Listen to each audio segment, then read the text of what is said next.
안녕하십니까. 신인근의 군사TV 디펜스 브리핑입니다. 자, 오늘도 아주 중요한 군사 무기 관련 소식 전해드리겠습니다. 러시아의 수호이 34 전폭기 그리고 수호이 35 전투기 등 이런 러시아 첨단 전투기에 정말 놀랍게도 한국산 부품이 다량 들어가 있다라는 보고서가 나왔습니다. 삼성, LG, 하이닉스 이런 회사들의 부품이 들어있다는 건데, 지금 러시아 무기를 만드는 부품을 제공하면 제재를 받죠.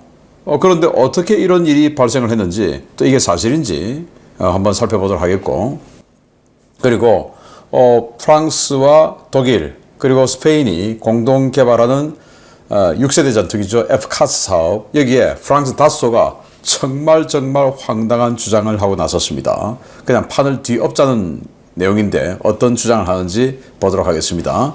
첫 번째입니다. 정치적으로는 합의가 되었지만 정작 개발 주관사들의 밥그릇 싸움으로 개발 일정이 차일피일 밀리고 있는 유럽의 차세대 전투기 개발 사업 FCAS가 또 위기에 봉착했습니다.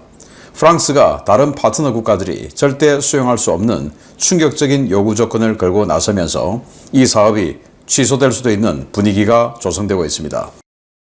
프랑스와 독일, 스페인 3개국이 공동으로 추진 중인 6세대 전투기 개발 사업인 FCAS의 프랑스 측 참여 업체인 다소 항공이 이 사업의 지분 80%를 가져가겠다고 주장하고 나서면서 사업이 위기에 처했다고 디펜스 뉴스가 현지 시각 7월 9일 보도했습니다.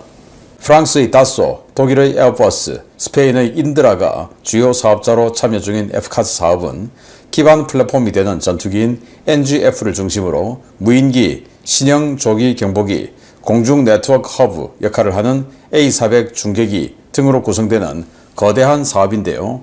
라팔과 유로파이터 타이푼, F-18 전투기를 대체를 목표로 2017년부터 추진돼 왔습니다. 문제는 이 사업이 프랑스와 독일의 밥그릇 싸움으로 8년 가까이 제자리 걸음을 하고 있다는 점인데요. 다소와 에어버스는 가장 큰 부가가치를 창출할 수 있는 NGF 사업권을 가져가기 위해 지난 수년간 상호 비방전을 벌이며 난투극을 벌여왔습니다. 업체들 간의 진흙탕 싸움이 계속되자 프랑스와 독일은 지난 2023년과 24년 정상회담과 국방장관 회담을 통해 원만한 합의를 위해 노력하겠다며 교통정리를 시도했는데요. 두 나라 정부 입장과 달리 다소와 에어버스는 한치의 양보도 할 수 없다며 대립을 이어가고 있는 상황입니다. 다소 측은 에어버스의 전문성을 문제 삼으며 그들이 전투기 플랫폼을 개발하고 유지 보수까지 책임질 능력이 없다며 원활한 개발과 유지 보수를 위해서는 단일 리더십이 필요하고 그렇지 못할 경우 이는 국가 안보 차원의 문제로 커질 수 있다고 비난하고 있습니다. 이에 반해 에어버스는 유럽 전역에 걸쳐 가동되고 있는 시설들과 여기서 창출되는 일자리들을 보존해야 하며 그것이 유럽 안보에 더 기여하는 것이라고 맞받아치고 있습니다. FCAS 사업을 둘러싼 갈등이 재점화되면서 이 사업은 다시 표류하게 될 것으로 보이는데요. 국가 안보보다 기업의 사적 이익이 더 우선시되는 유럽의 풍토가 유럽의 안보를 점점 더 위태롭게 만들고 있습니다. 네, 정말 기가 찹니다. 공동 개발을 하면서 우리가 80% 지분 가져갈 거야. 이게 지금 말입니까? 뭡니까? 프랑스는 다소, 그러니까 라팔을 만드는 바로 그 회사죠. 다소. 그리고 독일은 에어버스입니다. 그러니까 유로파이터 타이푼 전투기를 만드는 다국적 기업이죠. 그리고 이제 스페인은 인드라, 스페인은 이제 덩치가 작으니까 보조만 하고, 결국 에어버스와 다소의 이 밥그릇 싸움이 치열한 건데, 이 에어버스는 주장하기를 이거 결국 일자리 문제 아니냐. 일자리 나눠 가져야지. 그 말은 이제 대놓고 급하니까 대놓고 밥그릇 이야기를 하는 거고, 다소는 아니 에어버스 니들은 유로파이터 전투기 만들 때도 4개국 공동 개발했지 않느냐. 니들 혼자 전투기 만들 역량 안 되잖아. 그런데 우리는 레이더부터 엔진까지 모든 것을 우리 다소 혼자서 다 만들잖아. 그러니까 원활한 사업을 위해서 우리 다소가 지분 다 가져야지. 이렇게 하는 건데, 말은 언뜻 들어보면 맞는 것 같은데, 그럼 혼자 개발해야지 왜 공동 개발합니까? 그래서 프랑스는 은근히 밥그릇 주장하고 에어버스는 대놓고 밥그릇 주장해요. 그 관련한 기사가 이렇게 디펜스 뉴스에 나왔고, 결국 이 FCAS 사업의 핵심은 바로 NGF, 그러니까 차세대 전투기 개발 이겁니다.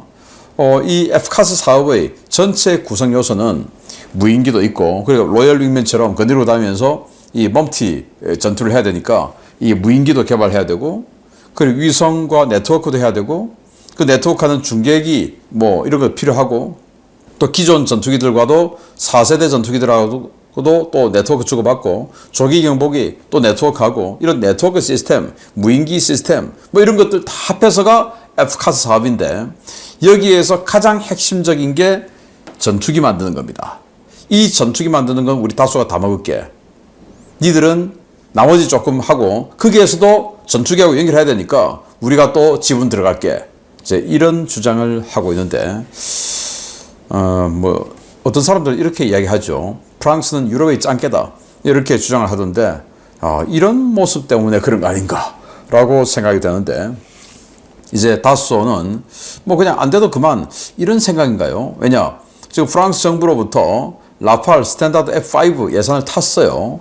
그 라팔 스탠다드 F5는 기존의 라팔과는 전혀 다른 형상, 또 더 커진 덩치, 그래서 거의 뭐 새로 개발해야 되는 이런 상황이니까, 뭐 이거 안 되면 그거 하지 뭐, 이런 상황인가요? 아무튼 밥그릇 싸움 때문에 6세대 전투기 개발 사업이 거의 좌초될 위기에 있는 이 유럽 상황 알아봤고, 자, 러시아 전투기 부품 보겠습니다.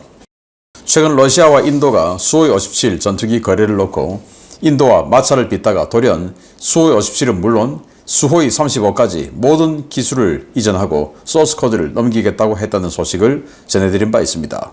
어떻게 이런 파격적인 제안이 가능했을까 궁금증이 생기지 않을 수가 없었는데, 그럴 만한 이유가 있었습니다. 러시아가 자랑하는 최강의 4.5세대 전투기 수호이 35와 수호이 34는 러시아 기술과 부품이 아닌 서방 세계 국가들로부터 밀수한 부품에 의존하고 있으며, 거의 대부분의 첨단 전자 부품들은 미국과 유럽에서 밀수에 조달되고 있다고 국제인권 파트너십과 독립반부패위원회가 최신 보고서를 통해 밝혔습니다. 여러 국제단체와 오신트 전문가들이 함께 작성한 러시아에서 가장 치명적인 전투기에 숨겨진 서방 기술 추적, 문제의 일부라는 보고서에서는 조사 대상이 된 1119개의 첨단 전자 부품 중에 무려 1115개가 서방에서 밀수된 것이라는 충격적인 내용이 담겼습니다. 보고서는 러시아의 신형 전투기에 들어가는 첨단 부품들은 주요 원산지는 미국과 독일, 일본, 대만, 한국이라며, 수호이 34의 경우 전자부품 중 68%가 미국산, 16.2%가 일본산이고, 독일이 7.7%, 스위스가 4.4%, 대만 3.1%, 한국 0.9% 순으로 많았다라고 지적했습니다. 보고서는 수호이 35 전투기의 첨단 부품들도 수호이 34와 거의 비슷한 비율로 서방 국가 제품을 쓰고 있다고 지적했는데요. 이 부품들은 중국과 홍콩, 튀르키예, UAE에 있는 중개업체와 펩 컴퍼니를 통해 여러 단계의 세탁을 거쳐 러시아로 반입되고 있었습니다. 러시아가 전투기 제조를 위해 밀수한 부품들의 제조사 목록도 공개했습니다. 삼성, 하이닉스, LG, 텍사스 인스트루먼트, 아날로그 디바이시스, 인텔, 무라타, 맥심, 온세미, 빅터 등에서 생산된 반도체와 메인보드, 파워 서플라이 등의 부품들이 레이더와 통신장비, 전자전 시스템에 광범위하게 사용되고 있었습니다. 이는 러시아의 전투기 생산 라인이 불법적인 부품 밀수를 통해 겨우 유지되고 있다는 것을 의미하는데요. 푸틴 대통령이 그토록 자랑하던 러시아의 항공우주과학기술의 실체는 결국은 밀수였던 것 같습니다. 네, 수호이 34, 수호이 35 등 러시아의 4.5세대 전투기가 우크라이나 영내에 추락한 것, 그 추락한 것을 가지고 와서 부품들 다 분해를 해서 분석을 한 거죠. 바로 그 분석 보고서가 나온 겁니다. 이게 바로 그 보고서인데, 그러니까 이 수호이 57은 그럼 아닌가? 아니에요. 수호이 57도 당연히 이렇겠죠. 그러나 수호이 57은 우크라이나에 추락한 적이 없기 때문에 이런 보고서를 만들 수가 없었고, 추락한 것을 대상으로 했으니까 이거 완전 팩트입니다. 팩트. 전투기라고 하는 것은 자기네들이 전체적으로 개발하면 거기에 들어간 반도체까지 다 자기네들이 독자적으로 설계하고 집어넣고 상용 스펙이 아닌 밀 스펙 적용해서 만들고 뭐 이렇게 해야 되는데 이거 전부 다 상용 부품 집어넣은 겁니다. 그것도 예를 들어서 이제 지금 러시아에 들어가는 이 무기 만드는 데 전용될 수 있는 반도체라든지 이런 거 전부 다 지금 수입 금지 품목입니다. 수출 금지 품목이에요. 이게 수출하면 안 돼요. 제재 받습니다. 그러면 다른 PF 컴퍼니를 통해서 예를 들어서 조립 컴퓨터 이런 거 살 수 있지 않습니까? 우리나라도 다나와 이런 사이트에 들어가서 조립 컴퓨터 이렇게 하면 얼마든지 만들 수 있어요.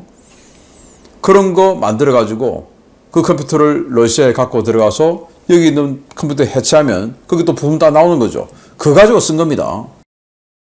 이를테면 그래서 미국이 제일 많고요. 여기 이제 수호이 34 전폭기를 분석한 부품 목록인데 미국이 제일 많고 그리고 한국은 0.9% 이렇게 지금 나와 있습니다.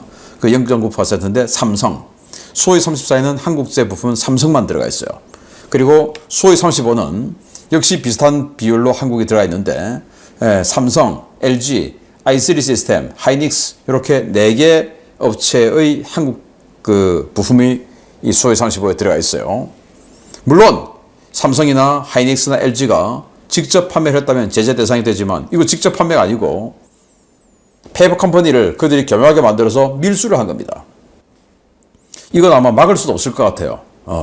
워낙 우리 한국이나 이런 나라에서는 아무 데서나 마음껏 살 수 있죠. 용산 전자부품 상가 그런 데가 다 있어요. 그런 거. 자, 그런데 미국산 부품이 거의 62%, 68% 이렇게 되다 보니까 미국이 자기네들 스스로 제재할 수도 있는 것도 아니고 자, 이런 상황인데 그래서 러시아의 전투기들은 밀 스펙이 적용된 게 아니라 거의 그냥 상용 부품 짜깁기 한 거다라고 볼 수 있는 전투기였다. 그러니까 인도에 우리가 소스 코드 기술 다 줄게 라고 할 수 있는 게 바로 이런 근거 아니냐. 그러니까 니들은 마음대로 그거 살 수 있으니까 그거 상용품 마음대로 사서 집어넣어. 가격도 싸다니까. 자, 이거 아닌가 라고 생각됩니다.